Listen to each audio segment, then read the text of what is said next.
Meta Platform Inc., induk perusahaan Facebook dan Instagram mencatat penurunan laba tajam sebesar 83% pada kuartal ketiga 2025 menjadi 2,71 miliar US dollar atau sekitar 45 triliun rupiah.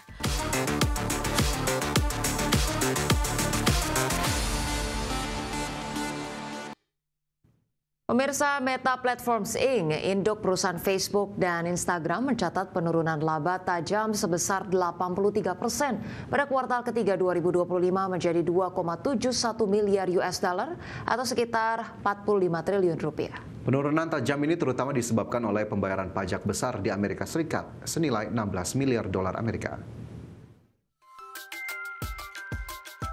Meta Platform Inc., induk perusahaan Facebook dan Instagram mencatat penurunan laba tajam sebesar 83% pada kuartal ketiga 2025 menjadi 2,71 miliar US dollar atau sekitar 45 triliun rupiah. Meski laba turun drastis, Meta tetap mencatat pertumbuhan pendapatan yang solid mencapai 51,24 miliar US dollar selama periode Juli hingga September 2025, naik 26% dibandingkan tahun lalu. CEO Meta Mark Zuckerberg mengatakan bahwa kinerja bisnis dan komunitas Meta tetap kuat, didukung oleh peningkatan aktivitas pengguna di seluruh platform digitalnya.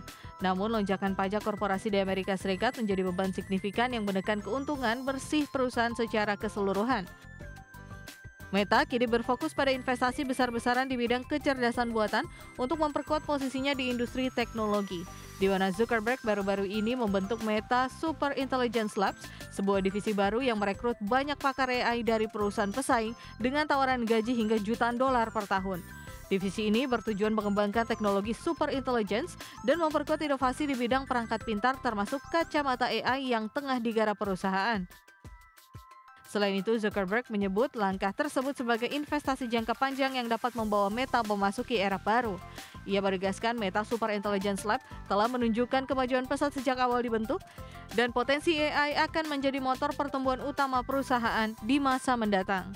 Berbagai sumber IDX Channel.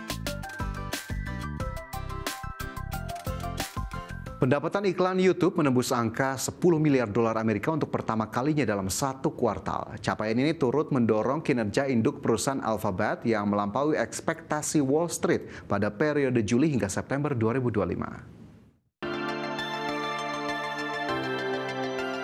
Pendapatan iklan YouTube menembus angka 10 miliar US dollar untuk pertama kalinya dalam satu kuartal. Sebelumnya diketahui perusahaan induk YouTube, Alphabet, mencatat total pendapatan sebesar 102,34 miliar US dollar atau naik 16% dibandingkan periode yang sama tahun lalu. Laba per saham terdilusi juga meningkat menjadi 2,87 US dollar dari sebelumnya 2,12 US dollar melampaui perkiraan analis Wall Street yang menargetkan 2,27 US dollar dan pendapatan 101,4 miliar US dollar. Lonjakan ini menandai pertama kalinya Alphabet melampaui angka 100 miliar US dollar hanya dalam satu kuartal, sekaligus mempertegas dominasi sektor teknologi global yang tengah tumbuh pesat, di mana YouTube menjadi motor utama pertumbuhan dengan pendapatan iklan mencapai 10,3 miliar US dollar, naik 16% secara tahunan. Platform ini kini menjadi pemain kunci di industri streaming, mempertahankan posisi teratas dalam perangkat Nielsen selama 2,5 tahun berturut-turut melalui layanan YouTube TV. Dengan hampir 10 juta pelanggan, YouTube TV menjadi operator TV berbayar terbesar di Amerika Serikat dan terus memperluas jangkauan lewat kemitraan baru dengan berbagai pengembang konten. CEO Alphabet, Sundar Pichai menyebut, pertumbuhan bisnis ini turut ditopang oleh layanan berbayar YouTube Premium dan Google One yang kini memiliki lebih dari 300 juta pelanggan. Selain itu, aplikasi kecerdasan buatan Gemini juga mencatat lebih dari 650 juta pengguna aktif bulanan dan mulai terintegrasi ke dalam hasil pencarian Google. Pichai menegaskan pendekatan full stack AI yang diterapkan Alphabet menjadi kunci momentum kuat perusahaan dalam memperluas bisnis dan menciptakan nilai jangka panjang bagi para investor. Berbagai sumber IDX Channel. Pemirsa, Samsung Electronics melaporkan lonjakan laba operasional sebesar sekitar 1:3 pada kuartal 3 2025, didorong kuat oleh permintaan chip memori dan komponen AI. Kinerja ini menandai pemulihan signifikan bagi raksasa teknologi Korea Selatan setelah tekanan sebelumnya dari pembatasan ekspor. Laba operasional diperkirakan mencapai sekitar 12,1 triliun won, setara dengan sekitar 8,5 miliar US dollar di tengah permintaan yang kuat untuk memori DRAM dan NAND serta chip terkait AI. Angka ini melampaui estimasi analis dan menandai salah satu laba tertinggi perusahaan dalam beberapa tahun terakhir. Pendapatan periode Juli hingga September meningkat sekitar 8 hingga 9% dibandingkan kuartal sebelumnya. Meskipun pasar semikonduktor global masih menghadapi volatilitas, divisi Device Solution menunjukkan pertumbuhan double digit dengan kontribusi besar dari segmen memori. Kinerja positif ini menandakan peralihan perusahaan dari fase pengetatan pasokan ke peningkatan kapasitas produksi untuk memenuhi kebutuhan industri AI dan pusat data.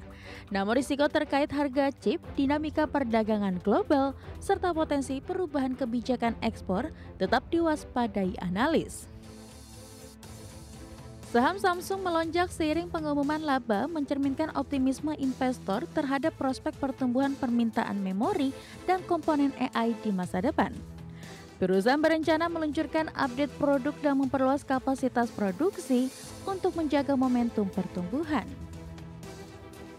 Kinerja kuartal 3 2025 menegaskan posisi Samsung sebagai pemimpin pasar semikonduktor dengan dukungan kuat dari permintaan chip memori dan solusi AI. Kedepan fokus perusahaan adalah menjaga kelancaran rantai pasokan, menekan biaya operasional, dan memperluas inovasi di segmen AI serta perangkat konsumen premium. Berbagi sumber, IDX Channel.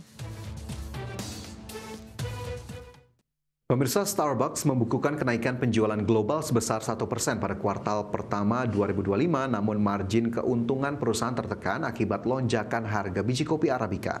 Ya, kondisi ini menjadi tantangan besar bagi jaringan kopi asal Amerika Serikat tersebut di tengah konsumen yang semakin berhati-hati dalam berbelanja.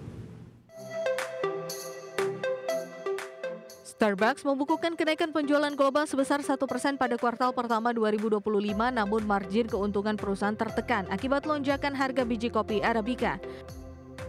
Penjualan di Amerika Serikat tercatat stagnan dengan penurunan jumlah kunjungan ke gerai, sementara penjualan internasional justru tumbuh 3% dan melampaui ekspektasi analis. CEO Starbucks, Brian Niccol, mengatakan pihaknya akan berhati-hati dalam menaikkan harga produk tahun depan sembari fokus pada efisiensi operasional dan perbaikan layanan di gerai-gerai utama. Niccol menyebut kuartal ini menandai titik balik bagi operasional Starbucks setelah periode penurunan penjualan yang berkepanjangan. Kenaikan harga kopi global menjadi faktor utama penekan margin perusahaan. Harga Arabica mentah melonjak lebih dari 20% tahun ini setelah sebelumnya naik 70% pada 2024 akibat ketegangan geopolitik. Tarif 50% yang diberlakukan Amerika Serikat terhadap Brasil serta gangguan cuaca di wilayah produsen utama. Kondisi ini turut diperparah oleh beban sewa, tenaga kerja, serta biaya impor yang tinggi sehingga membatasi ruang Starbucks untuk menaikkan harga secara agresif. Meski menghadapi tekanan biaya, Starbucks tetap berupaya memperkuat posisi di pasar utama, di mana perusahaan menutup 600 gerai berkinerja buruk dan berencana menginvestasikan lebih dari 500 juta US dollar untuk menambah jam kerja di gerai Amerika Serikat pada 2026.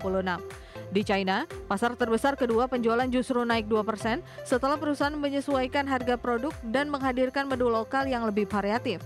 Adapun manajemen menegaskan pemulihan Starbucks tidak akan terjadi secara cepat, namun langkah restrukturisasi diyakini mampu memperkuat kinerja jangka panjang perusahaan. Berbagai sumber IDX Channel.